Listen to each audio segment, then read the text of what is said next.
Hi all, ಇದು Tuesday mini vlog. ಮಕಾನನ ಮಕ್ಕಳಿಗೆ ಕೊಡೋದ್ರಿಂದ ಮಕ್ಕಳಿಗೆ ಡೈಜೆಸ್ಟಿವ್ ಸಿಸ್ಟಮ್ ಚೆನ್ನಾಗಿ ಡೆವಲಪ್ ಆಗುತ್ತೆ. ಇದನ್ನು ನಾವು ಮಕ್ಕಳಿಗೆ 6 ತಿಂಗಳಿಂದ ಕೊಡಬಹುದು.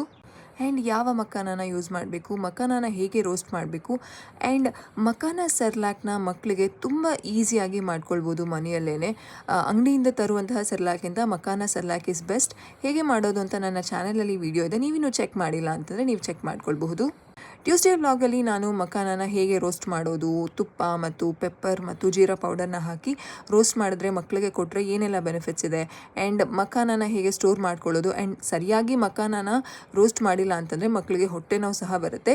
ಕಂಪ್ಲೀಟ್ ಡೀಟೇಲ್ಸ್ನ ನಾನು ಟ್ಯೂಸ್ಡೇ ವ್ಲಾಗಲ್ಲಿ ಅಪ್ಲೋಡ್ ಮಾಡಿದ್ದೀನಿ. ಮಕ್ಕಳಿಗೆ ಇದು ಒಂದು ಒಳ್ಳೆ ಗುಡ್ ಸ್ನ್ಯಾಕ್, ತುಂಬ ಎಂಜಾಯ್ ಮಾಡ್ತಾರೆ. ಆ್ಯಂಡ್ ಇದು ಫುಲ್ಫಿಲ್ಲಿಂಗ್, ಗುಡ್ ಪ್ರೋಟೀನ್, ಆ್ಯಂಡ್ ಏನೆಲ್ಲ ಬೆನಿಫಿಟ್ಸ್ ಇದೆ ಕಂಪ್ಲೀಟ್ ಡೀಟೇಲ್ಸ್ನ ನಾನು ಅಪ್ಲೋಡ್ ಮಾಡಿದ್ದೀನಿ. ನೀವೇನು ಚೆಕ್ ಮಾಡಿಲ್ಲ ಅಂತಂದರೆ ಈಗಲೇ ಹೋಗಿ ಚೆಕ್ ಮಾಡಿ. See you.